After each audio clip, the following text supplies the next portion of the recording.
Los probióticos en intestino irritable, donde más beneficio tienen es el que paciente con intestino irritable y estreñimiento. Entonces hay combinaciones de probióticos con fibras especiales para les ayuda a ir al baño, les disminuye el estreñimiento y muchas veces con eso ya, por ejemplo, la rifaximirina lo que más ayuda es para los gases y la distensión. No te va a ayudar tanto en el estreñimiento. Pero de ley el intestino irritable debe tener una dieta. Y debe de tener manejo de estrés, higiene de sueño, aparte del tratamiento médico, y que sepan que es una enfermedad crónica. ¿Y qué te dicen, la neta, cuando les dices, oye, tienes que ir a hacer la prueba de expulsar el balón? Hay unos pacientes que sí, pues sí se sacan de onda. Sí.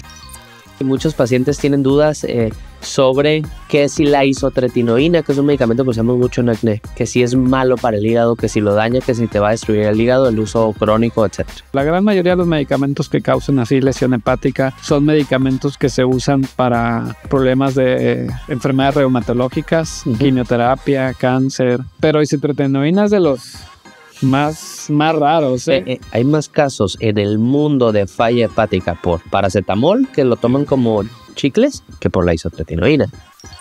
Algo que se está viendo mucho los estudios de microbiota. De hecho, hay uno que están haciendo mucho en San Diego que se llama GI Map. Y dan una muestra de la popó, eso lo meten a máquinas. Y lo que están haciendo es medir los genes, partes de las bacterias, y te da un mapa, ¿no? Y dicen, bueno, este es tu grado de disbiosis. Este no es un podcast para todos. Es una mezcla de temas que a mí me interesan. Preguntas que siempre hago. Si quieres conocer historias de éxito, cómo crecer en redes sociales y algo de medicina, quédate, te va a gustar. Pues aquí estamos en su episodio, ya sabes, con Dermario, con el doctor Jonathan Paz, gastroenterólogo. Me estaban pidiendo un gastro. Aquí esta parte es mi vecino, ¿cómo estás? Muy bien, Mario, gracias. Oye, cuéntale a la audiencia, eres de Mexicali, ¿no? Y luego, ¿dónde estudiaste medicina? Ahí en Mexicali. Y luego la especialidad y medicina interna en Monterrey. Después hice también gastro ahí en Monterrey.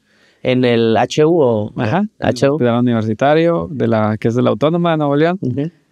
¿Tú estuviste también allá, no? En Monterrey. Pero en la UDEM. En la UDEM, ok. Ahí yo estudié medicina y ya de Roma me fui a Guadalajara.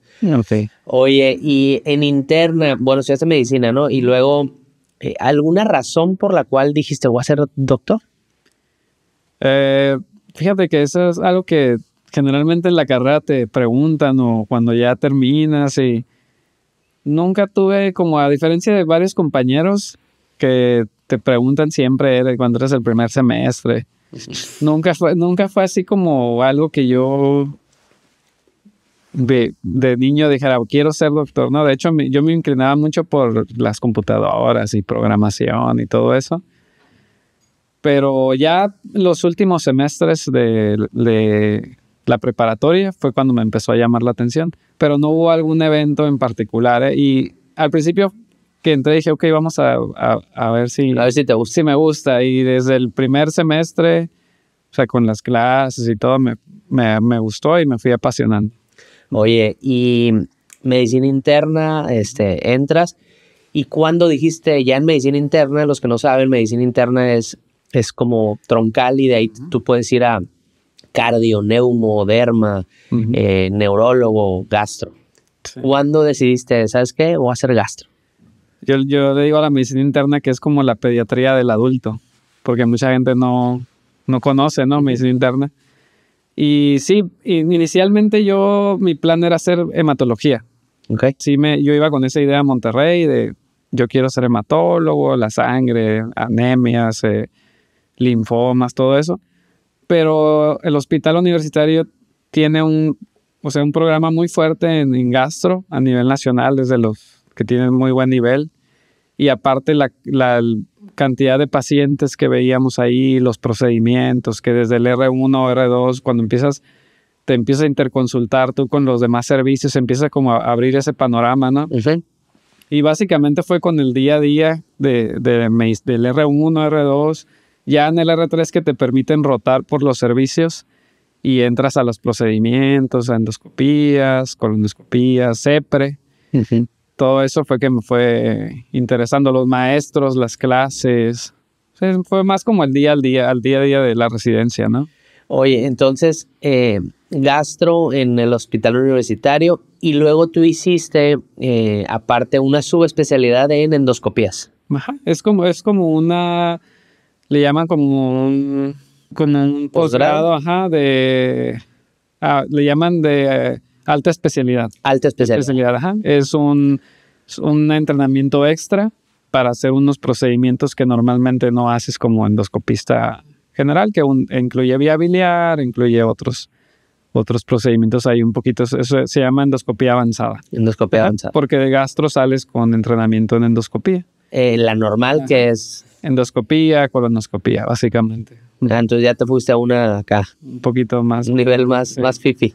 Todavía hay un nivel más, ¿no? Pero hasta ahí les llegamos. Y luego de ahí dijiste ya gastro, alta especialidad, y de ahí ya te viniste acá a Baja a trabajar a Tijuana, ¿no? Sí. Bueno, Mexicali y Tijuana. Sí, como yo soy de Mexicali, pues siempre estaba esa duda, ¿no? De quedarme trabajando en Monterrey o regresar con la familia, los sobrinos. Y no, pues me decidí por Tijuana. Y gracias a Dios, pues una ciudad muy noble y todo. Llegué sin conocer nada, ¿eh? O sea, nunca, yo, pues a pesar de que soy de Mexicali, pasaba por Tijuana y no, llegamos a los tacos nada más, me acuerdo, cuando estábamos chicos, que alguna vuelta en Ensenada y llegábamos a Tijuana a comer. Se van a ofender los de Mexicali. Dicen que los tacos de Mexicali son mejores que los de Tijuana, güey. Y yo no sé de dónde sacan eso, pero que uno de Mexicali haga eso, no, pues ahí habla claro. Ahí se acabó la duda aquí. Y sí, pues llegué así sin conocer y poco a poco se han abierto puertas y ya me quedé aquí. Excelente. Jonathan es mi vecino, ahí estamos en el mismo edificio, ahí es donde consultamos y todo. Y le he mandado muchos pacientes que están súper agradecidos. De hecho, Ale Ramos me escribió de que atendiste a su papá. Me escribió, dile que muchas gracias. Ale Ramos es derma, luego va a estar Sí. Y me escribió, dile a Jonathan que gracias que salvó a mi papá. Así me dijo, ¿no? Pero bien linda. Gracias. Entonces, ya entrando al área de gastro, ¿qué es lo que más ves en consulta como gastro? La gran mayoría de los pacientes que vemos, que cuando estás en la especialidad y la residencia tienes una idea, ves mucha enfermedad grave, ¿no? No sé si te tocó. Sí, claro. Ves cosas, cirrosis, cáncer, y ya en el día a día, en la consulta, se estima que hasta el 50%, y eso ya cuando sales lo empiezas a vivir, el 50% de la consulta que vemos se llaman enfermedades funcionales del intestino, donde entran el síndrome de intestino irritable, un ejemplo, ¿no? Pero muchos pacientes que vemos que la colitis, gastritis, reflujo, ese es el día a día del gastroenterólogo, ¿no? Lo común. Lo común. Y el intestino irritable, para alguien que nos está escuchando, ¿cómo se diagnostica un síndrome de intestino irritable? O sea, es una pregunta que nos hacen mucho los pacientes, ¿no? Cuando uno va al doctor, piensa que lo primero que hay que hacer es un estudio. Sí, es muy frecuente cuando nos visitan, doctor, una colonoscopía y todo. Sí, hay muchas indicaciones para eso, pero hablando de intestino irritable, existen unos criterios que se llaman criterios de Roma. Son criterios clínicos. Por muchos años han ido cambiando y se llama Roma porque fue donde se juntaron, ¿eh? O sea, se juntaron varios doctores y a nivel internacional empezaron a ver cuáles eran los síntomas más frecuentes y básicamente te los definen como un trastorno donde es un dolor crónico del abdomen que se acompaña, que debe ser al menos por 6 meses y que en los últimos 3 meses, al menos una vez por semana, tengas episodios de dolor abdominal. Y ya los criterios se desarrollan un poquito más y te hablan de los síntomas acompañantes, que es la distensión abdominal, cambios en la consistencia y la frecuencia de las evacuaciones, porque hay intestino irritable con diarrea o hay intestino irritable con estreñimiento o uno que se le llama mixto. Y básicamente eso son criterios clínicos. Y tú en la consulta, o sea, lo más común, viene alguien de intestino irritable, ¿qué es lo que ves así en el día a día tú para decir esto es? Okay, nos fijamos mucho en la edad del paciente, los antecedentes familiares, y síntomas de alarma, ¿no? Un paciente puede tener los criterios de Roma que estamos platicando, pero si es un paciente que tiene 50 años o 45 para arriba, has tenido sangrado, tuvo un familiar con cáncer, ahí ese paciente, aunque tenga todos los criterios de Roma, es nuestro deber como médicos descartar que no tenga Algo más grave. una enfermedad que le llamamos orgánica, ¿no? No tenga una úlcera, un cáncer, una enfermedad inflamatoria en el intestino. Y algo que se menciona mucho en el diagnóstico del intestino irritable es que el intestino irritable es una enfermedad por descarte. Dicen que es la gran imitadora. O sea, puedes tener todos los criterios de Roma, pero si hay un factor de riesgo que indique que tienes que someter a ese paciente a un procedimiento, a una colonoscopia, a una tomografía, a algo diferente de un dolor intenso que lo llevó al hospital, también es donde tenemos que intervenir y hacer un poquito más de investigación, ¿no? Y básicamente es lo que hacemos el día a día, tratar de diferenciar qué paciente amerita un estudio más profundo y qué paciente por edad, por no tener síntomas de alarma, puede ser diagnosticado pues clínicamente, ¿no? Entonces son 6 meses de evolución, tiempo de evolución con síntomas. Y los síntomas es que hay alternancia en estreñimiento o diarrea o mixto y dolor abdominal. Es un dolor que se define como un dolor más en el área baja del abdomen. Es un dolor que es, pues, hasta cierta forma constante, por así decirlo. Al menos que tenga un inicio de 6 meses. Claro, no tienes que estar con los 6 meses con los síntomas, ¿no? Se considera que ya los últimos 3 meses tenga un poco más constante los síntomas, al menos una vez por semana. Y también algo que tomas mucho en cuenta, sí puedes definirlo así como diarrea o estreñimiento, pero lo que mencionan los criterios es un cambio en la consistencia, ¿no? Hay una escala que usamos también que se llama de Bristol y ahí viene como la consistencia de las heces, a eso se refiere. Y algunas personas no experimentan diarrea como tal, que dicen no se levantan 2, 3 de la mañana a hacer el baño, pero dicen, doctor, como que ya no hago bien, se deshace la popó o ya no sale formada y cambia de color, un poco más verde. Esos cambios, acompañados de dolor, distensión abdominal por un largo tiempo. Un periodo de tiempo es importante, es casi ya con eso puedes decir que la persona tiene el síndrome, ¿no? Y ahora, la pregunta del millón, ¿qué lo causa? Esa es una pregunta... Lo más fácil que puedes decir. Sí, yo creo que el que pueda contestar eso va a ser el premio Nobel, ¿no? Porque no hay y lo que yo le digo a mis pacientes es, no hay una sola causa. Cuando hablamos de intestino irritable, es una enfermedad sencilla porque no va a producir cáncer, no va a producir nada malo, pero a la vez es muy compleja. Existen muchos factores de riesgo. Existe un intestino irritable que se desarrolla después de una infección, que se llama el síndrome de intestino irritable postinfeccioso. Tú tienes una infección por Shigella, E. coli, comiste unos tacos, te dio diarrea. Todos los cambios que provoca esa infección, y los pacientes después, no sé si te ha tocado, ¿no? Que pues ya no queda igual, o sea, tuve esa diarrea, doctora, a veces te dicen exactamente la fecha, estaba de vacaciones, me dio diarrea, de ahí ya no quedé, o sea, de ahí me empecé a inflamar, me empezó a doler el estómago, ya van 2, 3 meses y no me recupero, ok. Uno de los factores son agentes infecciosos, se considera otro factor las bacterias del intestino, que es el microbioma o microbiota, ¿no? Los pacientes con intestino irritable tienen cambios en sus bacterias comparados con las personas sanas, está también muy demostrado. Existe otro factor ya propio de la pared del intestino, donde no sé, lo mencionábamos antes de empezar el podcast, ¿no? Del intestino permeable. Leaky gut. Está bien cool el nombre. Son cambios ya a nivel microscópico y es lo que yo le digo a los pacientes. Cuando hacemos una colonoscopia anal y con intestino irritable, no esperas ver úlceras, no esperas ver... Básicamente esperas una mucosa normal. Entonces, una pregunta es, bueno, ¿por qué me siento tan mal? sí, Sí se ve bien. se ve bien. Y todo se refiere a todos estos cambios microscópicos. Por ahí hay algunos doctores que mencionan, son las enfermedades microscópicas, ¿no? Cambios en las bacterias, cambios en las paredes a nivel microscópico, las uniones entre las células se separan, permiten la entrada de ciertos antígenos o sustancias a la pared de donde no debe estar los alimentos, y eso estimula, eso produce cambios microscópicos. Un factor muy importante, y no lo he mencionado, pero es lo que ahora le llaman el eje cerebro-intestinal.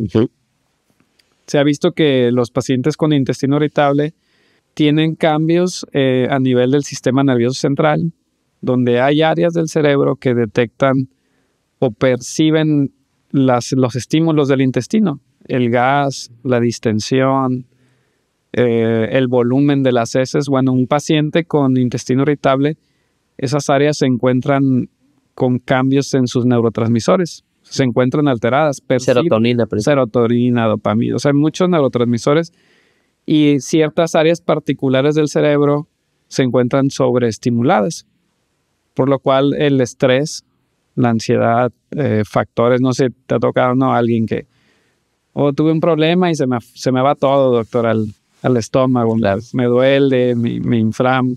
Y es otro de los factores, el eje cerebro-intestinal, las bacterias. Y antecedentes de infecciones. Y el leaky gut. Leaky gut, por ahí se me puede estar escapando alguno. También, por ejemplo, se ha visto que hay cambios en la motilidad, en el movimiento, la peristalsis. Algún otro, básicamente serían los ¿Qué tan común es, o sea, en población general? Población general, se estima que un 10 a 15% de la población. No, es un mundo, es un mundo de gente. A lo mejor muchos no están diagnosticados, claro, ¿no? Que eso es infradiagnosticado, sí, porque mucha gente tiene eso y vive con eso y no busca atención médica, ¿no? Pero sí debe ser infradiagnosticado, pero es muchísima gente. Sí, más o menos 10-15%, ¿verdad? Y sí, claro, el estrés, yo les digo, tiene muchas caras. En consulta de derma lo vemos, el estrés me detona alopecia areata, psoriasis, me la empeora, acné, empeora el melasma, vitiligo, o sea, muchísimas enfermedades inmunológicas detonadas por estrés. Incluso hay gente que viene con prurito, solo comezón, y no tiene dermatosis. Le digo, no tiene nada en la piel. Decía el psiquiatra y el psicólogo, ¿no? La ansiedad se manifiesta de muchas maneras, ¿no? Y así como en la piel, en el intestino, ¿no? Entonces, hablando un poquito de la microbiota, ¿no? Entonces, ¿qué genera que tu intestino tenga? ¿Qué es la microbiota, básicamente? Ok. Una forma que lo podemos ver es, pues son en general todas las bacterias que viven en el intestino, ¿no? Y es normal que estén. Que sí, son trillones de bacterias. Hay algo que no sabemos todavía y está investigándose, porque mucho de lo que se busca con los probióticos ahora que están de moda, ¿no? Es una microbiota sana. Sí. ¿Okay? Todavía no se sabe exactamente qué es una microbiota sana, que ese es uno de los puntos muy importantes. Sabemos a grandes rasgos de esos trillones de bacterias con los métodos que hay ahora para saber que viven bacterias, viven parásitos, viven virus, viven hongos en el intestino. Entre más avanzamos, por ejemplo, en el estómago hay menos, luego el duodeno van aumentando, en el colon es donde viven la mayoría de las bacterias. Sabemos que hay una microbiota que en términos generales se considera sana, y eso son poblaciones de bacterias que se pueden medir, pero aún así falta mucha información de todo eso, ¿no? Pero básicamente son un conjunto de microorganismos entre bacterias, virus, parásitos, que viven ahí y que pueden ser benéficos para la salud o pueden relacionarse a ciertas enfermedades. Ya cuando cambia ahí disbiosis, lo que le llaman. Sí, es lo que se conoce como disbiosis. Y ya la disbiosis, ¿qué problemas me puede traer? ¿O cómo alguien puede sentir, o sea, algún síntoma que diga, no, a lo mejor tienes algo de disbiosis? ¿Cómo se puede manifestar? Ok, bueno, eso es lo que está ahorita todavía la ciencia un poquito como en desarrollo todavía, ¿no? Por ejemplo, parte del problema de los pacientes con intestino irritable, que si comparas la microbiota de un paciente con intestino irritable con uno sano, sí hay ciertas familias de bacterias que están alteradas. Se ha relacionado cambios de disbiosis con N número de enfermedades, no sé, con cirrosis, con Alzheimer. Por ahí hay estudios también que ciertos cambios de disbiosis pueden desencadenar infartos. O sea, la aplicación de poder entender la microbiota es algo que tiene alcances muy altos, pero que todavía no se comprende muy bien. Claro. Pero en general, todos estos cambios en las bacterias, y también falta saber qué fue primero, ¿no? Si es primero la enfermedad que la que genera disbiosis o es la disbiosis la que va a desarrollar la enfermedad. Pero es muy interesante. Y sí, el término disbiosis se aplica mucho en intestino irritable, en enfermedad inflamatoria intestinal, en cirrosis. También ahorita lo relacionan mucho en enfermedades de la piel, igual en dermatitis atópica, en acné, en psoriasis, pero igual, o sea, en rosácea. Entonces, sí sigue todavía en estudio y hay artículos que dan tratamiento probióticos para mejorar otras cosas y hay evidencia a favor y evidencia que no hubo cambios, ¿no? Sí. Entonces, también como dejar bien en claro que no es como hoy por hoy, no es como lo máximo, ¿no? Eventualmente, conforme avance esto, puede haber como más luz, más claridad, ¿no? Y las guías no te lo ponen todavía. Sí, un poco más dirigido, ¿no? Sí. Por ejemplo, perdón, ahí en intestino irritable hay uno de los puntos que tú quieres como médico es influir sobre la microbiota, ¿no? Y como te decían, bueno, los probióticos de moda, cuando empezaron a salir los probióticos dijeron, ok, se va a acabar el problema. El problema son las bacterias, damos bacterias buenas, se acabó, ¿no? Pero no han funcionado. A pesar de muchos años, hay muchos estudios, como lo mencionabas, que apoyan. En lo que mejor han ayudado, en particular hablando de intestino irritable, el probiótico es para estreñimiento. Se ha visto que mejoran la frecuencia y la consistencia de las evacuaciones. Por ahí hay probióticos que te pueden ayudar un poco con el dolor y la distensión, pero así como hay estudios a favor, hay estudios que no demuestran ese beneficio. No, pero hay, por ejemplo, esos estudios de probióticos para la distensión abdominal y el malestar. Comparado con placebo, o sea, con nada, es como algunos sí, algunos no. ¿Y comparado con medicina? Bueno, es que, por ejemplo, ahí con el placebo es que un 10% más que el placebo. Ah, ¿Sí me explico? O sea, sí es un poco mejor. Un beneficio, sí. Sí y ese es el problema, ¿no? No hay muchos... Cuando damos medicina nosotros para distensión y dolor abdominal, que es un ejemplo, ¿no? La buscapina, que es de las más antiguas. Ya hay muchos derivados de la buscapina o compuestos que funcionan parecido, no son buscapina, que te ayudan con el dolor y la distensión. Muchos de esos medicamentos realmente no vienen de un estudio bien controlado, pero funcionan, ¿no? Se lo das al paciente, se le quita el dolor y todo. Entonces, eso es lo difícil para medir. Con el probiótico. ¿Cómo mides eso si no hay como un estándar de oro para compararlo, ¿no? Tal vez en un futuro, como lo mencionábamos, si tengamos ya cepas o más dirigido. Algo que se está viendo mucho y que ya también empieza a llegar a la consulta, los estudios de microbiota, donde tomas una muestra de materia fecal, es como un mapa. De hecho, hay uno que están haciendo mucho en San Diego que se llama GI Map. Y dan una muestra de la popó, eso lo meten a máquinas. Como te decía, no hay una forma de cultivar tantas bacterias. Son millones.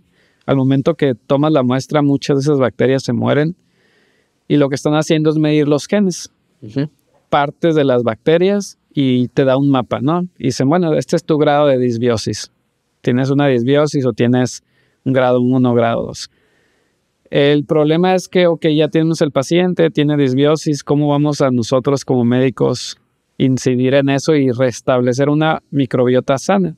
Bueno, una es con la dieta, que hablando de intestino irritable, la dieta más recomendada es una que se llama FODMAPs.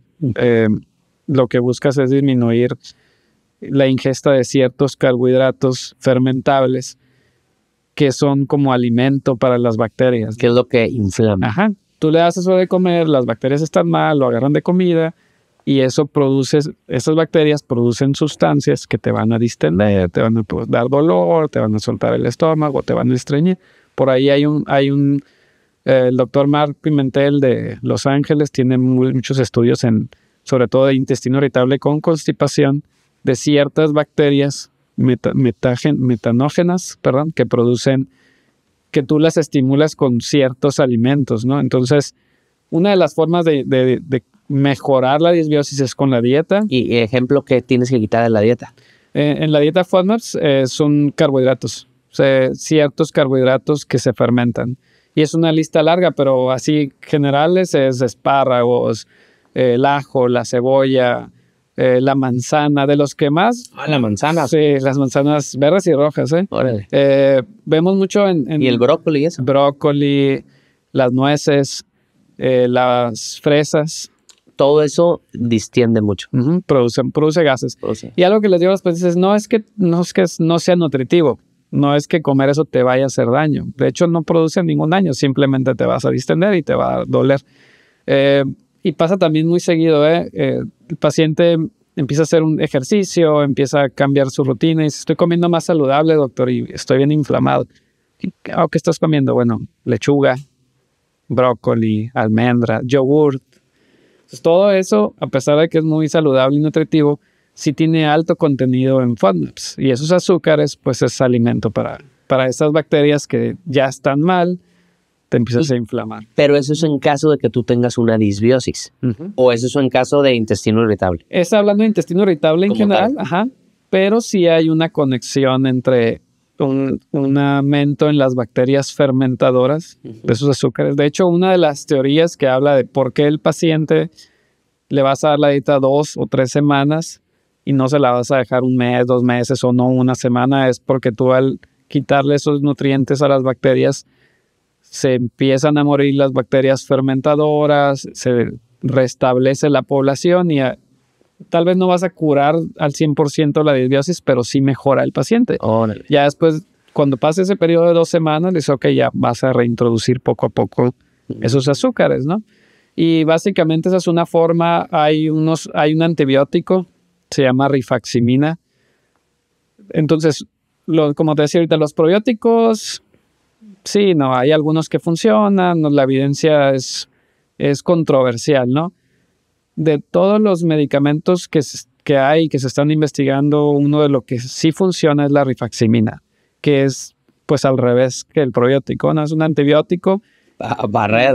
Sí, es matar las bacterias malas. Pues eso lo usamos en pacientes con falla hepática, ¿no? También se usa. Sí, se usa para encefalopatía. Sí, encefalopatía hepática.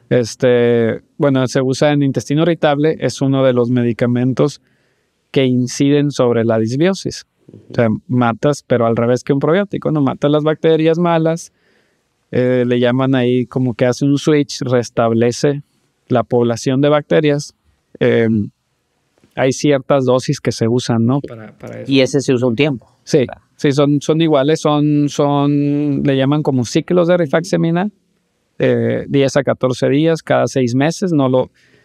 Sí lo puedes usar un poco más seguido, pero la recomendación por las resistencias bacterianas y todo eso, y hablando de intestino irritable, se recomienda que se use como máximo o cada 6 meses, o sea, no antes, ¿no? O sea, un ciclo, ok, sí me ayudó, me sentí muy bien. El beneficio se permanece 2, 3, 4 meses. Si lo vuelve a tener el síntoma, le puedes volver a dar otro ciclo. Entonces, ciclos de rifaximina, dieta con disminuir alimentos que fermenten. Entonces, esas son 2 cosas fundamentales. Y probiótico, ahí también algunos que sí me van a ayudar en el intestino irritable. De los 3, ¿cuál consideras que es más efectivo? Ok, fíjate que no hay como No hay a menos que yo te pueda decir, este es mejor que el otro, ¿no? De hecho, también hay estudios de eso que dicen, ok, vamos a agarrar 300 pacientes con intestino irritable. A uno los vamos a mandar a dieta. Sí. Okay, a otros vamos a decir, como en el IMSS, no tienes nada, tienes colitis, sin medicina ni nada, ¿no? Ok. Otros pacientes es el antibiótico, la dieta, el ejercicio. En general, en casi todos los estudios, y eso es algo que sí se repite mucho en el intestino irritable, el paciente que mejor responde es el que hace en conjunto el tratamiento. El que le va mejor, el que hace ejercicio como alguna medida antiestrés, puede ser terapia, puede ser meditación, puede ser yoga, la medicina y la dieta. O sea, no se puede hacer separado, decirle a un paciente. No, claro, pero al final es combo. Es un conjunto. Pero ahora, rifaximina junto con probiótico, pues como que... Sí, como que choca. No choca, Sí. o sea, choca, ¿no? Entonces, ¿sí se usa junto? ¿Así es como la práctica normal, estándar? Ok, ahí lo que hacemos o lo que tratamos como gastros es identificar el síntoma. Y eso también es hablando en intestino irritable, esa es como la premisa, ¿no? Entonces, ¿qué síntoma tiene el paciente ahorita? ¿Es estreñimiento? ¿Es distensión abdominal? ¿Es dolor? Y en base a eso damos el tratamiento. Claro, puede haber un paciente que venga estreñido, inflamado y con dolor, con todos los síntomas, Sí, claro. ¿no? Pero como el intestino irritable es una enfermedad que es crónica, es a largo plazo, tienen los pacientes etapas donde tienen sus crisis y es donde nos buscan. Casi siempre buscamos el tratamiento del síntoma y dirigido a eso, ¿no? Si hay más, por ejemplo, te mencionaba que los probióticos en intestino irritable, donde más beneficio tienen es el paciente con intestino irritable y estreñimiento. Entonces hay combinaciones de probióticos con fibras especiales para que les ayuda a ir al baño, les disminuye el estreñimiento y muchas veces con eso ya el paciente, ya me sentí bien. A veces las combinas, por ejemplo, la rifaximina lo que más ayuda es para los gases y la distensión. Okay. No te va a ayudar tanto en el estreñimiento. De hecho, rifaximina para síndrome de intestino irritable está más aprobada para intestino irritable con diarrea o con más dolor y distensión que con estreñimiento. Y ya en base a eso lo dirigimos, ¿no? Pero de ley el intestino irritable debe tener una dieta y debe de tener manejo de estrés, estrategias para manejo de estrés, higiene de sueño, todo eso, ¿no? Aparte del tratamiento médico y que sepan que es una enfermedad crónica, Así ¿no? es. Hay personas con estreñimiento, o sea, muchas personas que tienen estreñimiento y que me escribían y no tienen un diagnóstico de intestino irritable y a lo mejor no cumplen criterios. Exactamente. ¿Qué pasa en esos casos? Ok. El estreñimiento crónico entra en lo que platicábamos, ¿no? Enfermedades funcionales del intestino. Y la diferencia así muy, muy general es eso. No cumple los criterios de intestino irritable. ¿Cuál de los criterios se menciona que es el de dolor abdominal? El paciente con estreñimiento crónico no tiene dolores. Nada más dice, doctor, pues no voy al baño. ¿Cuánto tardas? 3, 4 días. ¿Dolor, distensión? No, simplemente no voy. O van y hacen un esfuerzo para hacer del baño. Se considera que al menos un 50% de las veces que ellos van al baño y dicen, voy, me siento, no puedo hacer, o tardo 3, 4 días.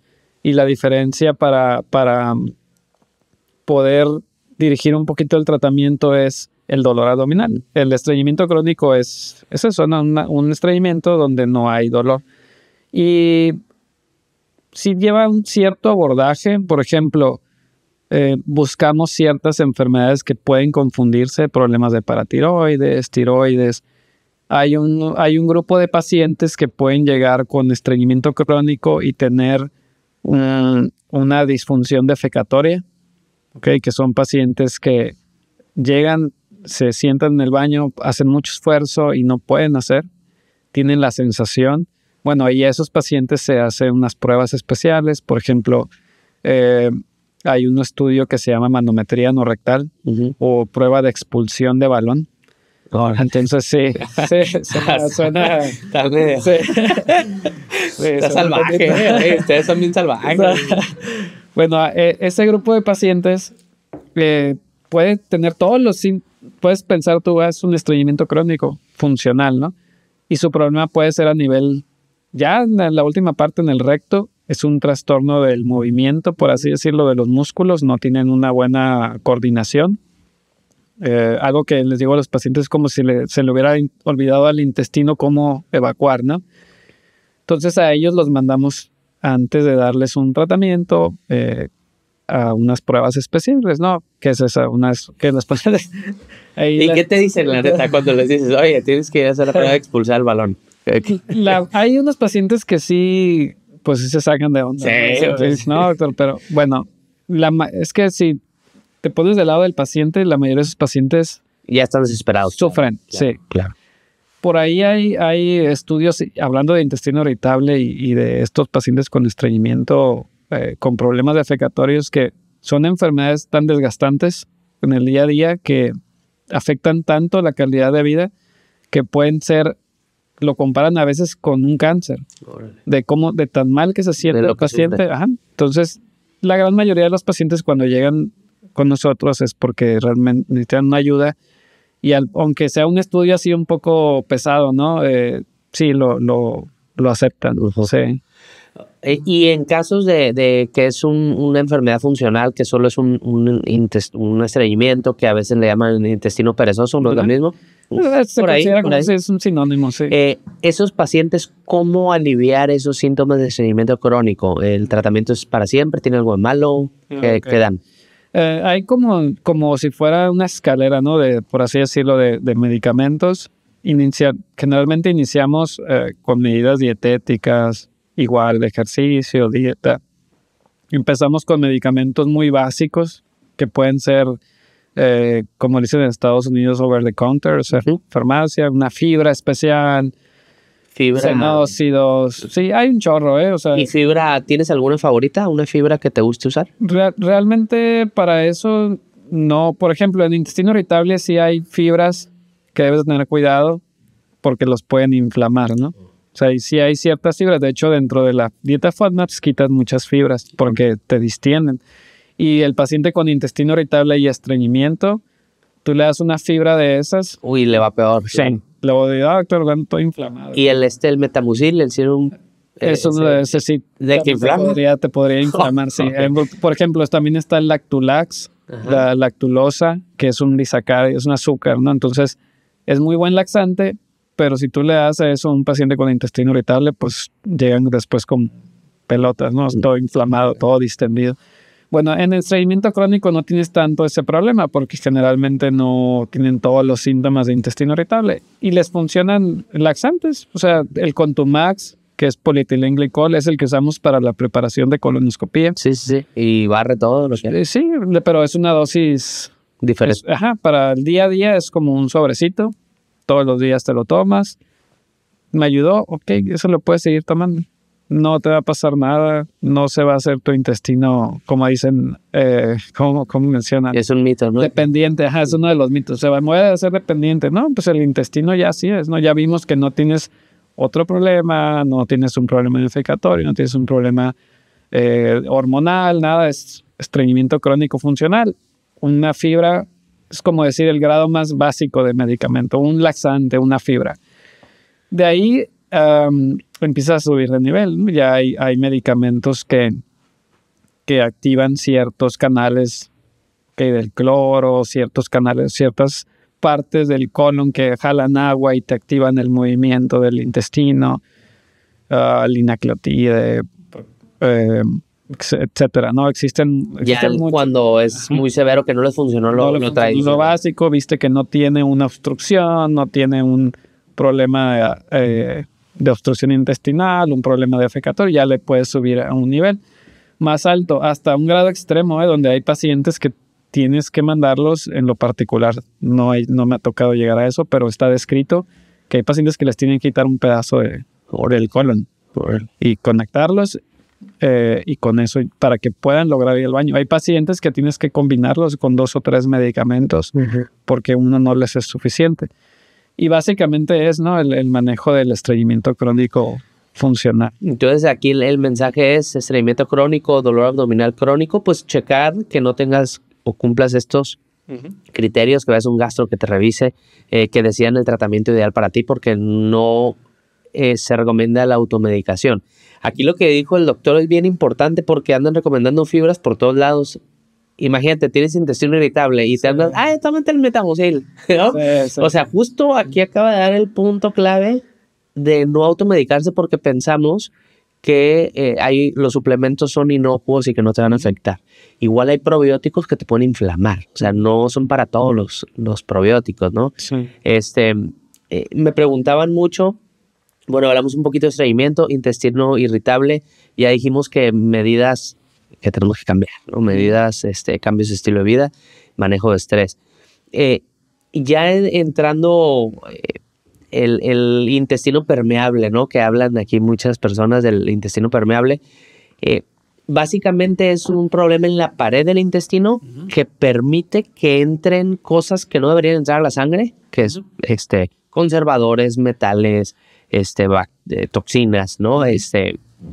Etcétera. ¿Cómo podemos nosotros mejorar un intestino permeable? ¿Qué estrategias podría haber? Mira, un tiempo se consideró el leaky gut. Todavía por ahí hay artículos que lo mencionan así como separado de un intestino irritable, ¿no? En la actualidad se considera que es parte de la fisiopatología, parte de la misma enfermedad. Y lo que sucede es que hay ciertas proteínas que mantienen esas uniones. Una de ellas es la vinculina, ¿no? Entonces, una de las teorías es del intestino irritable es que hay una infección o hay un factor desencadenante donde se forman anticuerpos contra esa proteína, la destruyen y se separan las células. Y eso permite la entrada de todos esos... Que haya una medicina por ahí para dar eso. Hay en investigación, hay medicinas que vienen en un futuro, sobre todo unas que inciden sobre la vinculina y sobre receptores que hacen que las células se vuelvan a unir, pero algo en particular como ahorita que yo te diga, vete a la farmacia y te vas a comprar, no sé, una dosis de vinculina o una dosis de vas a comer esto, o realmente como tal no está todavía desarrollado, ¿no? Mucho es el manejo del síndrome de intestino irritable. Ahí también por ahí escuchaba que hay que favorecer o consumir alimentos o cosas que promuevan unas bacterias que producen butirato. Sí. ¿No? Dice que con eso se va a cerrar la pared del intestino y que va a mejorar los neurotransmisores. ¿Qué hay tanto de eso? Sí, es parte de lo que platicábamos, ¿no? De la disbiosis. Mejorar disbiosis, sí. Mejora los demás. Ciertas cepas productoras de esas sustancias que pueden ser benéficas, pero es parte del mismo conjunto de medidas, ¿no? Por ahí hay probióticos que en teoría funcionan para eso. Y ahorita que mencionas lo de los neurotransmisores, uno de los temas que se está desarrollando es que ahorita es como ciencia ficción, ¿no? Lo que le llaman los psicobióticos. ¿Sí? A ver. Son bacterias que producen ya en el intestino neurotransmisores, que dopamina, serotonina. Entonces, en un futuro se dice que si quieres, vamos a querer incidir sobre el sistema nervioso central, en depresión, en ansiedad, en síntomas de intestino irritable, y en lugar de dar un antidepresivo, vamos a dar un probiótico. Las bacterias en el intestino van a producir esas sustancias y a través del torrente sanguíneo van a llegar al cerebro y van a mejorar el estado de ánimo de las personas, el dolor, todo eso, ¿no? O sea, suena lindo. Sí, interesante, pero falta todavía, ¿no? Sí, sí, y eso pasa igual, o sea, hay estudios en la piel lo mismo de probióticos y sí, tienen su lugar. Yo lo que trato de ser cuidadoso, yo les digo a los pacientes, y el mensaje siempre es eficientizar el recurso. ¿Cuánto te cuesta un probiótico? Realmente, ¿no? Tú tienes un acné, ¿cuánto vas a gastar en tu rutina? ¿Cuánto vas a gastar en probiótico, en medicina? Eficientizar. ¿Por qué voy a hacer que gastes tanto en algo que a lo mejor no va a ser tan efectivo para ti? Mejor te doy otra cosa que sé que te va a quitar tu acné y vas a estar cómodo. Pero siempre combinando cambios en estilo de vida. Sí. Entonces sí tienen un lugar, pero no es como la panacea, como muchas personas lo quieren. Bueno, algo que eso que mencionas, ¿no? Muy importante. En una de las industrias que no está reguladas es la industria de los probióticos, ¿no? Por ahí estaba revisando unas cifras y al año son como $30 billones, si no es que más, que se generan a través de esa industria. Y es lo que hay que tener mucho cuidado y es lo que le mencionamos a los pacientes, ¿no? Sí, existe toda esta teoría, todos estos mecanismos por los cuales hay disbiosis, por los cuales se puede mejorar, pero todavía hay muchos estudios que no te dan un beneficio. En todos los probióticos hay cepas particulares que pueden ser benéficas. Si algo que sí se les pide es, ok, consume un probiótico que sea de una como es algo no regulado, o sea, no es como un medicamento que tiene un control estricto de producción, que sea una marca reconocida, que sean las cepas que se ha visto en los estudios que pueden ayudar a tu síntoma.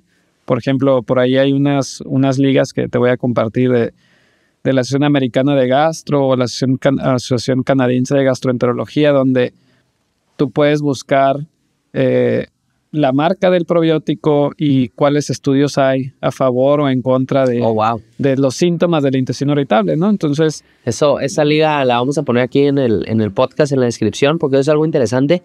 Entonces, asociaciones bien profesionales están tratando de... Porque eso que platicamos es algo que vivimos el día a día nosotros también. Entras a una farmacia, entras a Costco y hay 50 marcas. Entonces, ¿cuál agarro? No sé, algunas ni siquiera sabes ni la cepa. Entonces, lo que están tratando de hacer estas asociaciones es agarrar toda esa información, comprobar que eso esté demostrado en estudios y te ponen como una tablita y ahí te dice, ok, mira, esta marca y esta tienen estas cepas y funciona para tienen esto. evidencia científica para esto. Y su nivel de evidencia es este. Entonces está bien para que la gente que quiere consumir probióticos investigue un poco más y la gente también que prescribe probióticos que investiguen un poco más. Porque es muy en redes se recomiendan muchas cosas. Ahora, hay un tema que a mí me llama mucho porque en consulta me lo dicen. Doctor, no quiero tomar medicinas porque me van a dañar el hígado. Okay. Entonces, y yo les digo, hay más casos de cirrosis hepática por el exceso de azúcar de la dieta que por alcohol y por las medicinas. Y la gente se me queda viendo así. Y yo, sí, pero no le hacemos caso a lo que estamos consumiendo. ¿Qué me puedes decir del hígado graso? Ok. Es la causa número, y es algo que siempre les digo a los pacientes, ¿no? Cuando estábamos todavía en la facultad, siempre era lo clásico. Y cirrosis, alcohol, virus C y virus B. Antes, cuando todavía no había la cura de la hepatitis C, ¿no? Que ya hay. Conforme han ido pasando los últimos años, o sea, estoy hablando de los últimos 20, 30 años, hígado graso ha empezado poco a poquito a ganar lugar. A nivel mundial ya es la causa número 1 de cirrosis. Tiene que ver mucho con lo que estamos viviendo, con la alimentación, la falta de ejercicio, el síndrome metabólico, ¿no? La grasita que acumulamos en el abdomen. Y en los países más industrializados del primer mundo es la causa número 1 ya de trasplantes a nivel mundial y causa número 1 de cirrosis. El problema con el hígado graso es que no duele, no se siente. Es el paciente generalmente que ha tenido sobrepeso, diabetes, obesidad, 20, 30 años y aproximadamente entre los 60, 50 para arriba puede empezar a desarrollar síntomas de cirrosis. Antes de los síntomas de cirrosis, o sea, esto es consecuencia de estilo de vida sedentario, de exceso de azúcares en la dieta, ¿no? de mala alimentación y síndrome metabólico. Ahora, ¿tú en algún estudio de sangre o en un ultrasonido puedes detectarlo? ¿Cómo lo puedes ver? Sí, hay estudios para clínicos, hay algunos que son clínicos, como la obesidad central, índice de cintura-cadera. Perdón. Hay algunos estudios como un poquito más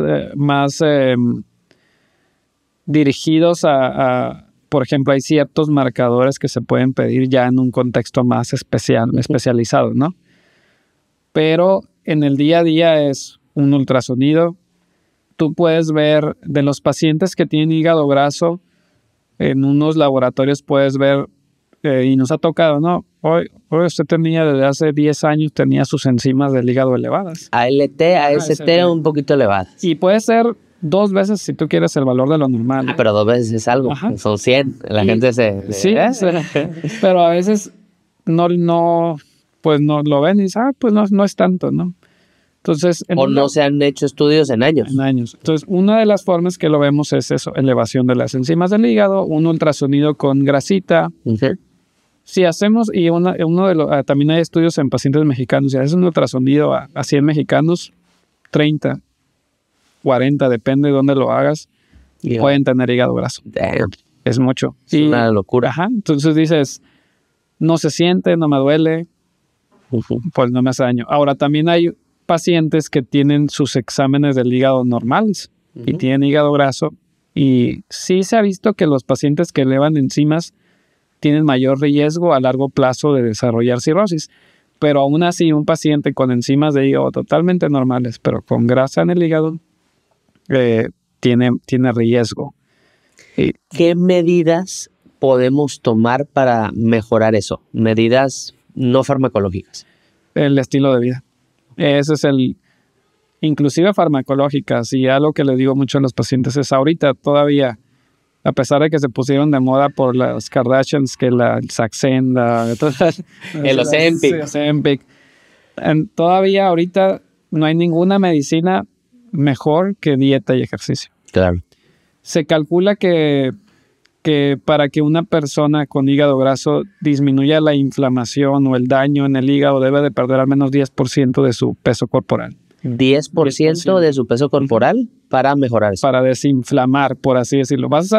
Puede ser que sigas con sobrepeso, puede ser que sigas con cierta inflamación, pero para más o menos detener el proceso es 10%. O sea, pesas 90 kilos, 9 kilos. 10 kilos. Sí. 10 kilos. Pero es eso, mucho es en base a dieta y ejercicio, ¿no? Y ahí también algo bien importante, el ejercicio de fuerza, pesas, más que el cardio, se ha visto que disminuye más la grasa visceral que el puro cardio, ¿no? Entonces son estrategias que yo les digo a los pacientes, les digo, a ver, tú vas a tener que hacer cardio, sí, haz cardio, claro, obviamente, pero tienes que hacer pesas también, o sea, que no te dé flojera. Y las piernas, o sea, la pierna es donde más vas a quemar grasa en todo el cuerpo. Si tú haces el músculo el kilo que tú pierdes, que tú ganas de músculo, lo estás perdiendo de grasa.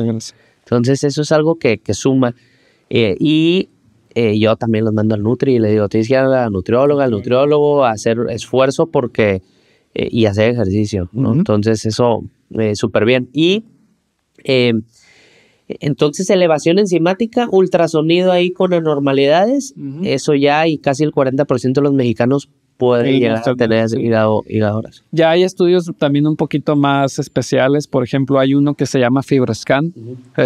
Ya en pacientes que por ahí hay sospecha de que hay una enfermedad hepática o que han tenido el factor de riesgo, hay también unos cálculos que hacemos con sus laboratorios, y ya con eso decidimos a quién va a FibroScan y no. Si por ahí ¿Cuánto cuesta el FibroScan?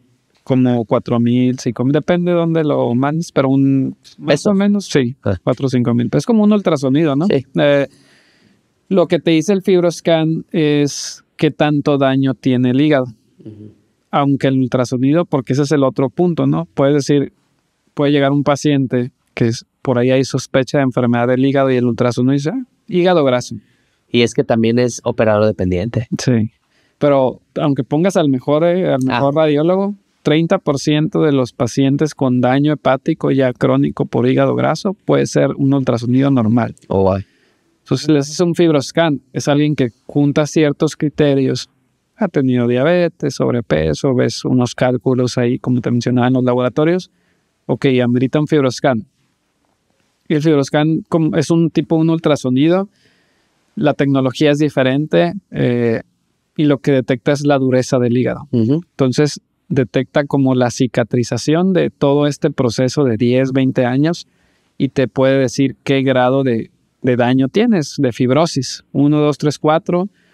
Y también te puede detectar el grado de esteatosis o de grasa en el hígado que puede ser que no se vea en un ultrasonido. Ok. Okay, entonces sería uno de los estudios ya un poquito más especializados en FibroScan. Hay uno que se llama FibroTest, que es en sangre, y básicamente son los estudios que pedimos, ¿no? Y el hígado graso, básicamente el riesgo es una cirrosis que al final se va a traducir en una falla hepática, una insuficiencia hepática. Sí, también hay otros, por ejemplo, el cáncer de hígado, el hepatocarcinoma. También se asocia. Se asocia. Causa número 1 ya de hepatocarcinoma es hígado graso o cirrosis por hígado graso. El hepatocarcinoma o el cáncer de hígado que se origina de tejido fibroso o de cirrosis es igual, es un proceso. 10, 20 años, desarrollas daño en el hígado que a veces no se ve en un ultrasonido, lo detectas en un FibroScan, y ese proceso de inflamación, de daño crónico, por ahí aparece una bolita. Y puede ser un hepatocarcinoma. Y es el factor de riesgo número 1 ahorita ya es hígado graso. Antes era como en los 80s, 90s, hepatitis C o hepatitis B. Cirrosis por hepatitis C, hepatitis B.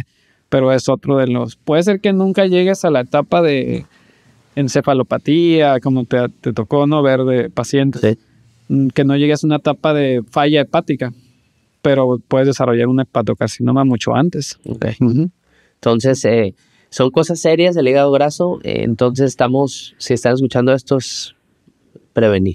Es cambios en el estilo de vida, vayan a sus anuales con su médico, que le hagan estudios generales normales, tampoco hay que alarmarse, ¿no? Y hay que hacer ejercicio, pesas, cambios de alimentación y listo.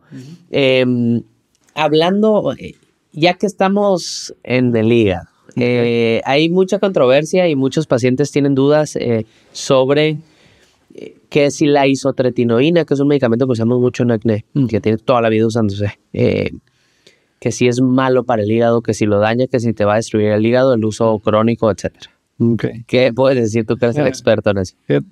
Sí, algo del contacto que tenemos con ustedes, los dermatólogos, es en relación a la isotretinoína, ¿no? Y en general...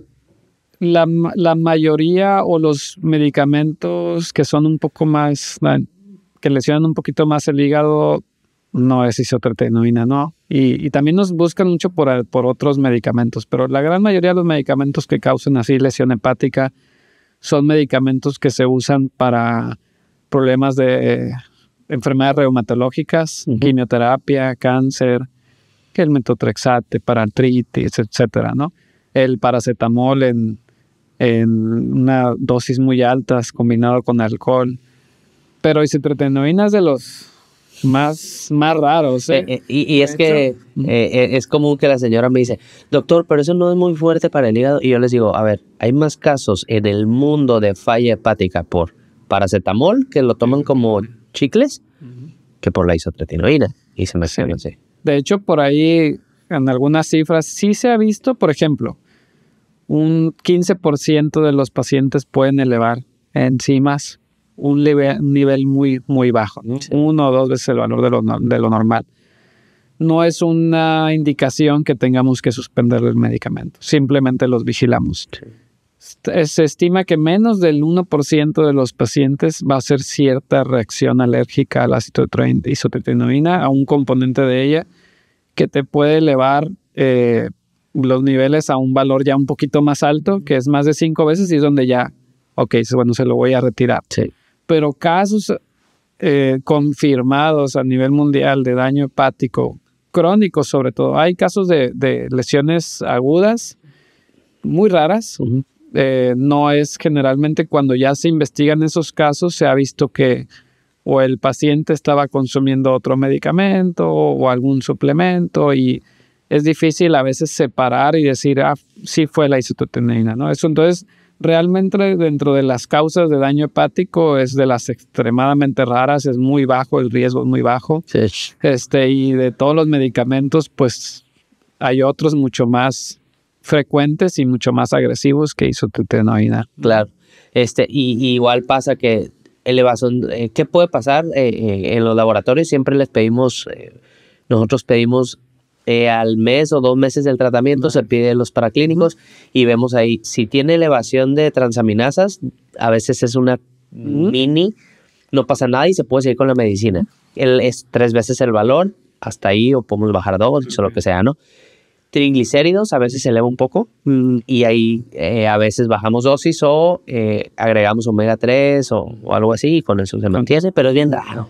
Sí. O sea, vemos, yo creo, o sea, muchos pacientes con eso y realmente casi no pasa, ¿no? Sí, pero es muy poco. Pero sí quería preguntarte a detalle para la audiencia, ¿no? Porque es uno de los mitos grandes que hay de esa medicina. Sí, también, por ejemplo, otra cosa es que cuando llegas a tener un caso que me ha tocado así con colegas de que, oye, se elevó, siempre hay que investigarles que no sea otra cosa. A lo mejor el paciente no lo sabía y tenía hepatitis B, hepatitis C, una enfermedad autoinmune del hígado como hepatitis autoinmune, y ya les detectas, o sea, no es el medicamento. O también toman 100 suplementos que también te pueden dar. Exacto. Que lo que decimos, los suplementos muchas veces no están regulados, no saben ni qué traen. Hay casos de Herbalife con daño hepático. O sea, sí hay que ver cada caso y ver antes de decir, fue el medicamento, ¿no? Sí. Vamos a entrar a una sección de preguntas. Entonces hice ya un review ahí, varios de todas las preguntas que hicieron, muchísimas. Entonces vamos a ver aquí. Nos preguntan, ¿algún consejo para un paciente que tiene reflujo? ¿Qué puedes decir? Ok, bueno, siempre que manejamos un paciente con reflujo, aparte del medicamento y cuando requieren su endoscopía, etcétera, le llamamos que hay ciertas medidas higiénicas o dietéticas, ¿no? Se recomiendan que cenes tempranos, 3 a 4 horas antes de dormirte, que es lo que tarda el vaciamiento del estómago hacia el intestino delgado. Por eso es el tiempo, ¿no? 3 a 4 horas antes de dormirte, que duermas del lado izquierdo. ¿Y eso por qué? Por la forma del estómago, que tiene como una forma como un frijol y tiene una bolsita acá arriba, que es el fundus gástrico. Entonces, se ha visto que los pacientes, cuando tú duermes del lado izquierdo, la comida o el jugo gástrico se acumula. En cambio, si duermes del lado derecho, la forma del estómago ahí está como más directa, por así decirlo, hacia que se regrese la comida hacia el esófago. Entonces, son medidas dietéticas. Elevar también, otra de las recomendaciones es elevar la cabecera de la cama. No es dormir sentado, ¿no? Sino más o menos 15 centímetros, que quede un poquito inclinada. Hay unas camas que se levantan, ¿no? Pero eso implica que el paciente tiene que comprar la cama, el colchón. Pero es elevar la cabecera de la cama, o también, no sé, he visto que hay unas almohadas que son como una cuña. Órale, ¿no? Entonces, el de tener cierta inclinación en la noche, ahí las almohadas es un poquito controversial porque sí, en la noche pues puede ser que te voltees, se quita la almohada. Entonces, es cenar temprano, 3, 4 horas antes de dormirte. Lo peor que puede hacer para reflujo es cenar e irte a dormir. Entonces, el dormir a la izquierda, elevar la cabecera de la cama. También, por ejemplo, alcohol, cigarro, todo eso incrementa el reflujo. Si tú vas... ¿Alguna comida en particular que digas, oye, esto antes de dormir? No. Antes había como una lista, y me refiero a antes porque... Y tú ibas con el médico y te daban una lista, ¿no? Todo esto vamos a quitar. Lo que siempre es aceptado que uno de los factores es que se relaja el esfínter o la valvulita, por así decirlo, que evita que se regrese el ácido. Que las grasas, el cigarro, el alcohol, los chocolates, las mentas, ¿qué otro por ahí se me está? El café. Todos esos alimentos, se ha visto que pueden hacer relajaciones del esfínter. Y se regresa más fácil. Se regresa un poquito más el ácido. En la actualidad, lo que ha ido cambiando es que tú puedes tener un paciente que dice, pero yo como 2, 3 chocolates al día y no me da reflujo. Pero el hígado graso, Pero hablando de reflujo, la recomendación actual es que lo que tú sientas que te provoca, por ejemplo, hay gente que conocer tu cuerpo. Hay gente que si yo me tomo 2, 3 cafés al día y no me da, no lo tienes que dejar. Se da mucho la libertad al paciente de que sienta con qué alimentos o qué. Se les da la lista, claro, le dices, mira, esto, las grasas, el alcohol, todo. Tú ves, claro, el alcohol y el cigarro es como lo más que sí tienes que quitar, porque eso sí incrementa mucho más el flujo. Pero hablando de alimentos y todo eso, es básicamente lo que tú, las mentas, los chocolates, las grasas, pero que tú identifiques qué alimentos te provocan los síntomas y eso es lo que tienes que quitar. Y pues que sí cumplas el 3 horas antes de dormir. Ese es el más frecuente. Y el más difícil, yo creo, ¿no? Para el mexicano o el tradicional mexicano tenemos una cultura de cenar tarde. De cenar o salir, llegar a los tacos a las 2, 3 de la mañana, al siguiente día no te la acabas, ¿no? Sí, sí. Entonces, eso sería, hay como medidas fuera del medicamento que pueden ayudar y son esas. También otra es, por ejemplo, en lugar de dar 3 comidas grandes, pesadas al día, es que haga 5 con menor cantidad, ¿no? Uh-huh. Básicamente. Menor. Ajá. Y para, a ver, soy un paciente que sé que tengo reflujo, sé que tengo malos hábitos, pero oye, ¿qué puedo tomar para que me eche la mano ahí antes de una comida, de una golosina? Pues lo más básico que los inhibidores de la bomba de protones, ¿no? El omeprazol. Hay niveles también de medicamentos para el ácido. El más conocido, omeprazol, la ranitidina, que ya la quitaron. Uh-huh. Pero bueno, tú puedes decir, algo que puedes decir al paciente es, ok, si vas a salir, sabes que te vas a comer algo que te va a dar antes de la comida, te tomes un omeprazol, un pantoprazol, el que tú quieras, ¿no?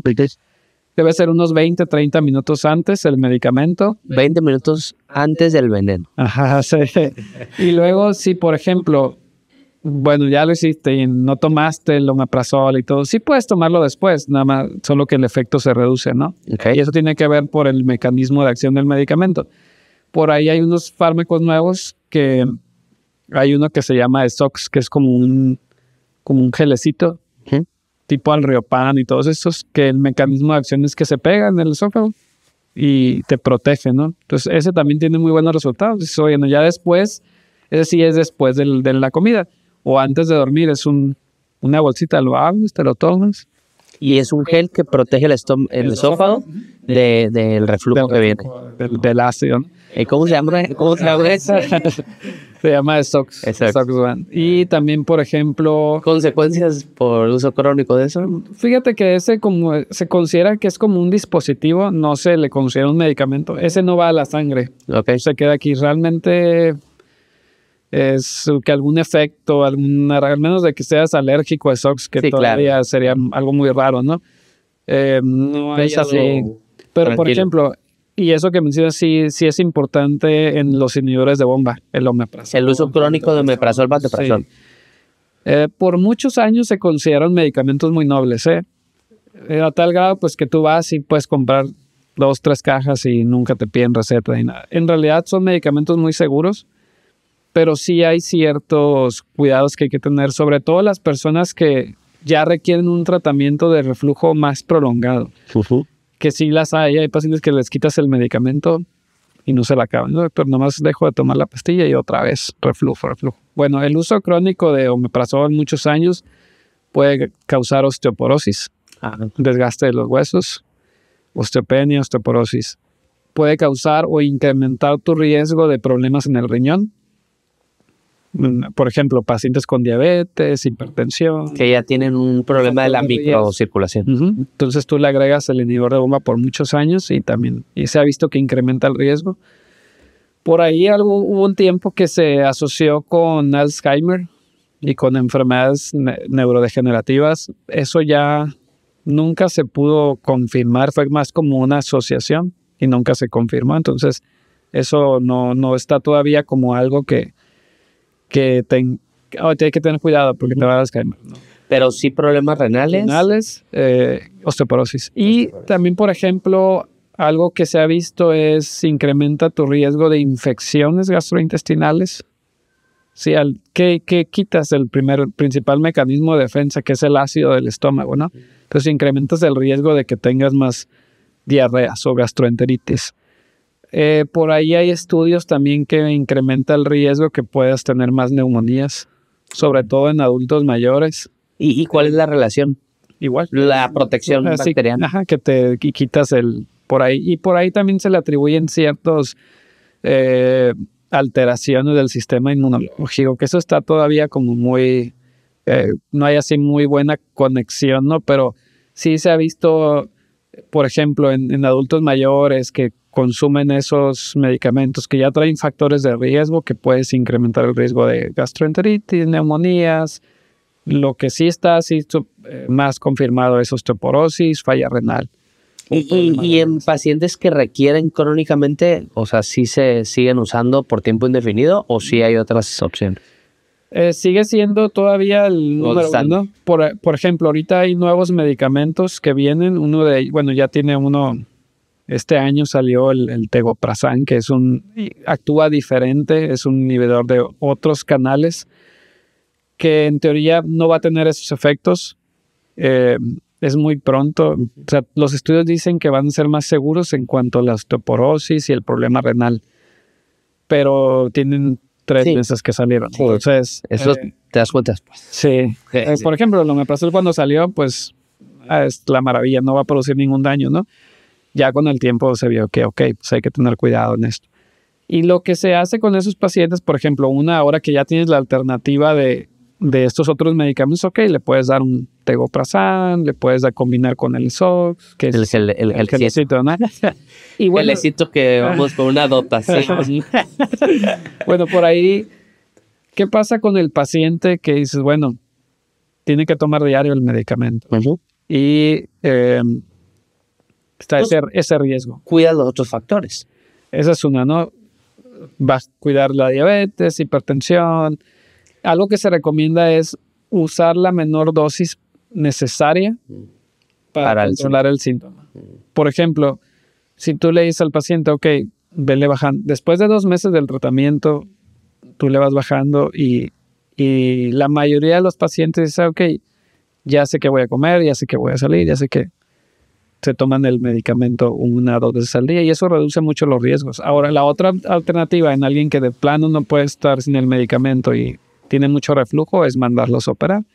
Y eso ya implica pues una evaluación más completa y hay una cirugía antirreflujo, ¿no? Eso los mandamos con nuestros colegas los cirujanos y hacen se llama Nissen y hacen como un nudo en el estómago. Ajá. De ese fondo que platicábamos que hace que ahí se queda la comida. Bueno, ese lo agarran y le dan una vuelta al estómago y hacen como un nudo.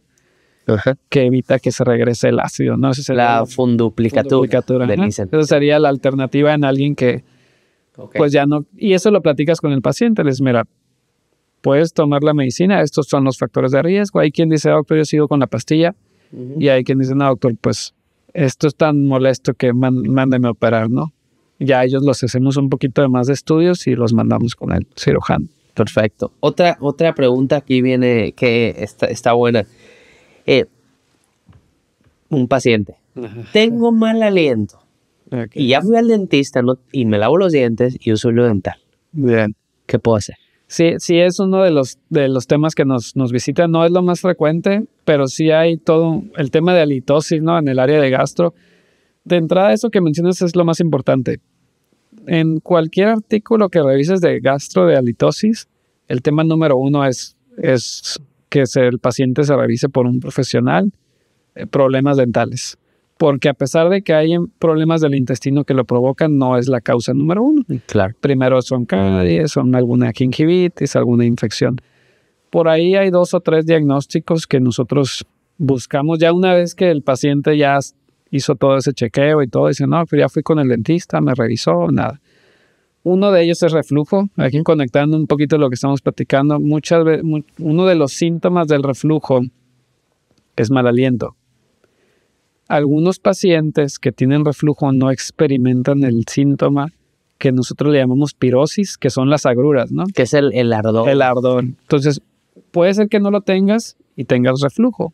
¿Cómo nos damos cuenta? Bueno, ahí hay varias pruebas que se pueden hacer.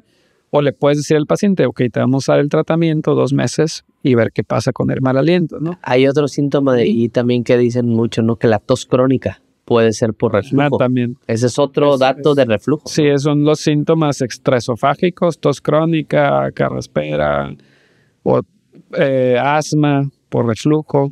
Uno de ellos es la halitosis. Entonces, por ahí, para esos pacientes que no hay una evidencia clara que es reflujo, bueno, hay unas pruebas que se hacen. Una de ellas es la pH-metría, puede ser una endoscopía. Reflujo, un divertículo que es como una bolsita aquí donde se acumula la comida, el Zenker. Ese también hay una prueba. ¿Ese a qué edad normalmente sale? Pues no hay así como una edad de promedio que yo recuerde, pero es cuando hay un paciente que se está evaluando por halitosis, les pedimos un estudio que es como con un líquido contrastado y vemos aquí que no se les esté formando. Que es el de bario, el trago de bario. Bueno, puede ser bario, puede ser bario, puede ser algo hidrosoluble, pero es un esofagograma y le pones ahí al radiólogo esté buscando un Zenker. Y esto es como una bolsita del mismo esófago que se extiende para acá y ahí se acumula comida y puede dar un mal aliento muy No, pues, esos meses ahí. Y eso pues se resuelve o endoscópicamente o quirúrgicamente. Eso sí no hay medicamento, ¿no? Reflujo, Zenker, una hernia que te provoque reflujo. Por ahí se ha querido un poco conectar lo del sobrecrecimiento bacteriano con mal aliento. Eso también está un poquito controversial, Helicobacter pylori, que es una bacteria que vive en el estómago. Que es la causa de gastritis. Gastritis, úlceras, cáncer de estómago. Pero también es una bacteria que mucha gente puede tener y no te va a producir ningún daño, ¿no? Yo me acuerdo en los tiempos cuando estudiaba para el ENARM, que qué gente da, que del H. pylori, cáncer, ¿no? Caga, ¿no? Bueno, también mucho le echan la culpa de muchas cosas, ¿no? Y ahí en particular de halitosis no hay mucha evidencia. Lo puedes tratar, le haces el tratamiento y ves que es un tratamiento de antibiótico. Pero básicamente, si nos manda un paciente a nosotros por litosis, les descartamos acalasia también. Acalasia. Que es una enfermedad donde la valvulita de aquí no se abre. Y la comida se queda y el esófago se distiende. Pero ahí generalmente el paciente ya trae otros síntomas. Se batalla para comer, se le atora la comida, le duele. Yo aprovechando, yo le mandé un paciente de acalasia, el paciente Víctor, ¿no? Tipazo. Y él venía conmigo por un problema en la piel. Pero yo lo vi flaco. Lo vi y le dije, oye, bajaste un chorro de peso. Y me dice, sí, es que tengo problemas para comer y como que no pasa la comida, no siento. Y le digo, a ver, ¿tienes problemas para comer? Y no es porque no quieras comer. Y bajaste mucho de peso, tienes que ir al gastro y que te chequen. Sí. Y le dije, aquí está Jonathan Paz. Y y fue una acalasia, que es un caso serio. Sí, y es raro, ¿eh? O sea, no son tan frecuentes los casos de acalasia. Es una enfermedad autoinmune. Él aparte traía algo autoinmune, ¿no? Sí, tenía una enfermedad de la piel. Sí. Entonces, es otro de los problemas que puede dar litosis, pero también un poco raro. Pero y ya lo operaste y todo bien, ¿no? Ya lo vi súper bien, ya ganó peso otra vez. Pero sí se puso en los huesos, bajó muchísimo por eso. Pero bueno. Entonces, hablamos ya un poquito de eso. Otra pregunta que me hacen, intolerancia a la lactosa. ¿Se quita o no se quita? Mira, se estima que conforme vamos avanzando en edad, perdemos ciertas enzimas digestivas. Una de ellas es la lactasa. No es como que haya algo para curar eso, pues es un proceso. Si vemos ahí ciertas cifras, hasta un 20 o 30% de los mexicanos podemos tener cierta deficiencia de estas enzimas. De lactasa.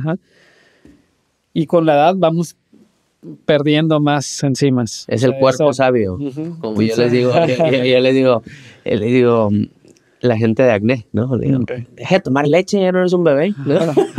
Entonces, el cuerpo sabio, no, ya deja de comer leche. Entonces, lácteos, bájale al lácteo. Puedes dar un suplemento para eso, enzimas de lactasa. Por ejemplo, uno de los que usamos para intestino irritable, hay ciertos digestivos que traen enzimas para esos azúcares.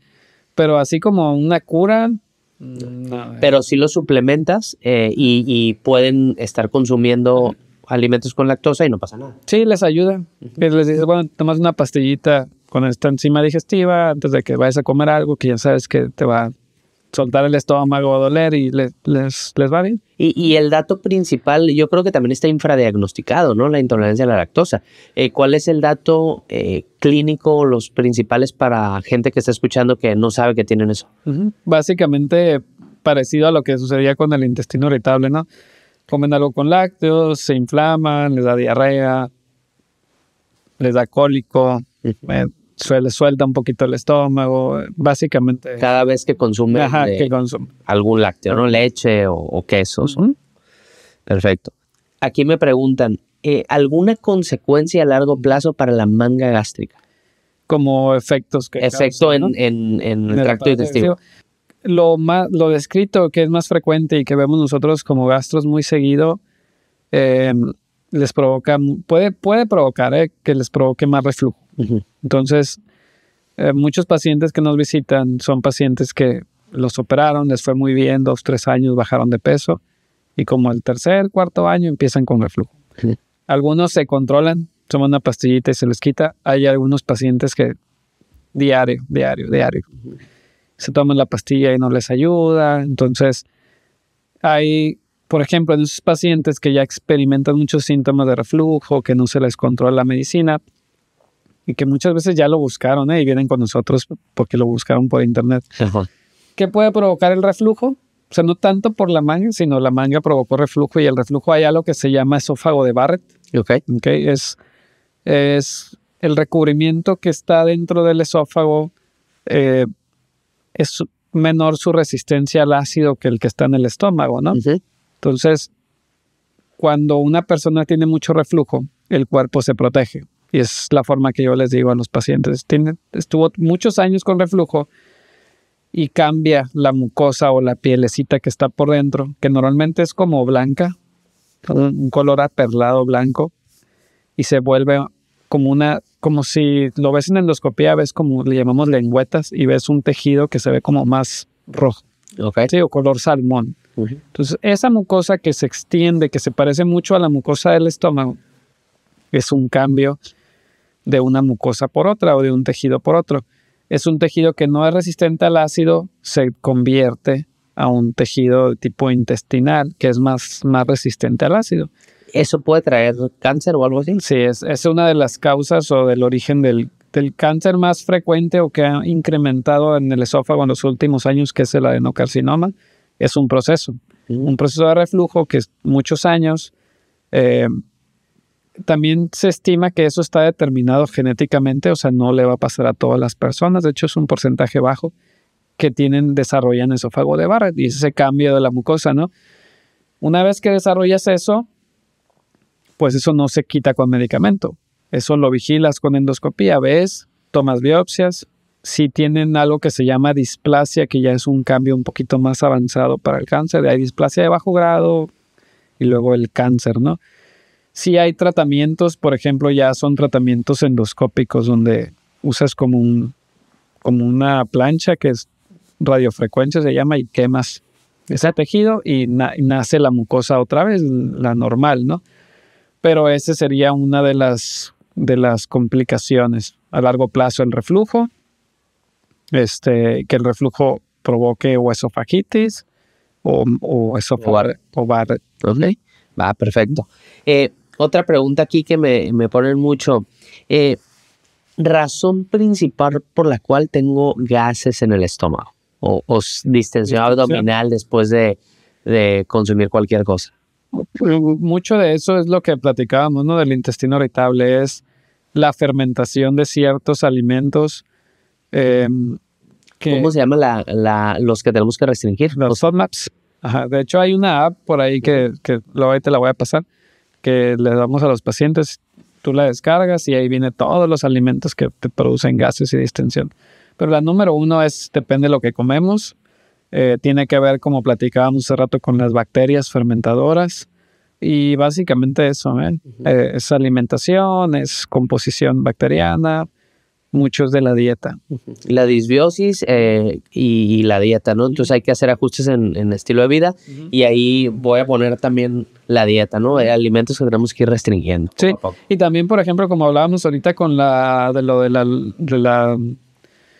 intolerancia a la lactosa, también hay suplementos, que son muy parecidos, que son enzimas digestivas. Tú le dices a alguien, bueno, vas a comer algo que te va a inflamar. Obviamente la dieta del FODMAP no la vas a hacer toda la vida, es muy pesada. Y si, por ejemplo, dices, voy a ir a comer algo que ya sé que me voy a inflamar, tomas una enzima digestiva, te ayuda, o sea. ¿Cómo cuál? Por ejemplo, hay uno que se llama Vino, como bean de frijol.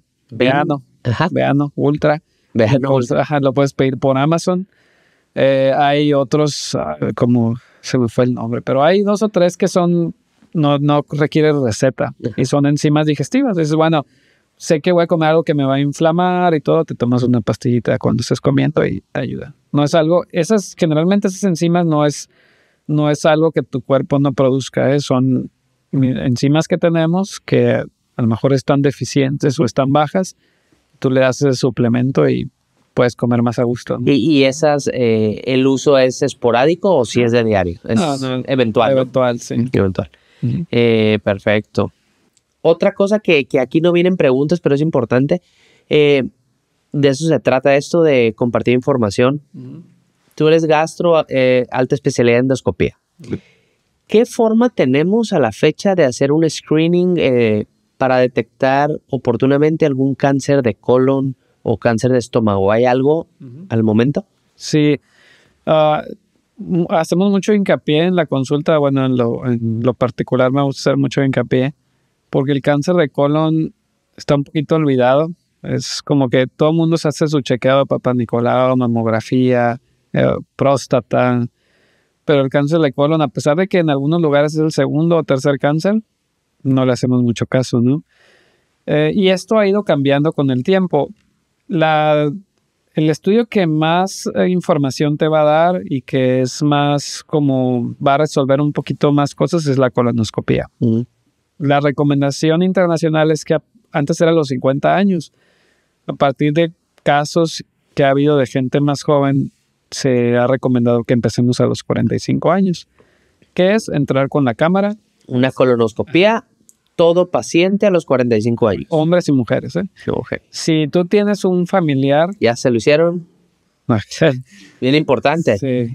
Por ejemplo, yo mandé a mi papá que se hiciera un screening de cáncer de colon. Okay. Y le dije, a ver, colonoscopía. O sea, sí, tienes que hacerlo porque ya cumples edad. Sí, es exacto. Yo le digo igual de importante que el de próstata, el Papá Nicolau y la mamografía. Muy bien, pues ya buenos temas. Hablamos de muchas cosas aquí con el Dr. Paz.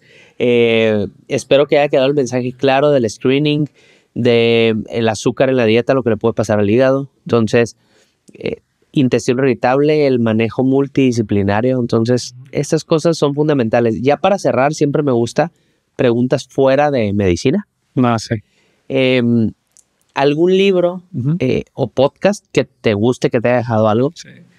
Pues me gusta mucho ahorita que estoy viendo muy seguido, no sé si has visto el podcast de Shannon Sharp y Chad 85. Que era, Chad 85 sí, de los Bengals. Sí, bueno, tienen un podcast y está muy curada porque el podcast después es de deportes, ¿no? Fútbol americano, básquetbol y todo. Pero tocan muchos temas de la vida. Okay. O sea, hablan de relaciones, de todo lo que ellos vivieron para salir adelante de donde vinieron de barrios muy, muy pobres, ¿no? Entonces, algo que puede ser por ahí el clic es mi papá cuando salió yo soy de Mexicali, ¿no? Sí, platicábamos al principio. Él salió de un lugar muy pobre, de Mexicali, de uno de los barrios así un poquito más peligrosos, y muchas de sus amistades pues terminaron mal, ¿no? Entonces él pues vendió periódicos, salió adelante de cosas, de situaciones de mucha pobreza, y es alguien que yo admiro, ¿no? Entonces mucho del podcast es sí hablar de deportes y de cura de este evento y el otro, pero tocan muchos temas de la vida, de las relaciones de pareja, de cosas que puedes, a veces cuando estás joven o estás más joven, no las ves y con el tiempo vas adquiriendo un poco de más conocimiento y hubiera hecho esto o lo otro, ¿no? Está curada y su lema es que vas por los deportes, pero te quedas por las historias. Qué Entonces, cool. Wow, cuentan wow. historias, ¿no? De ellos y de otros. todos, sí. También de jugadores, supongo. Y también él está entrevistando a muchos artistas ahorita. De hecho, es el podcast con más crecimiento, ganó un premio, creo que en YouTube o algo así. YouTube que crecieron muchísimo. Lo voy a escuchar porque a mí yo soy de escuchar podcast. Me gusta mucho. Y de americano está bien famoso ahorita también el de los hermanos Kelsey. Bueno, le está compitiendo. Wow. Creo que New Heights. Están ahí en audiencia.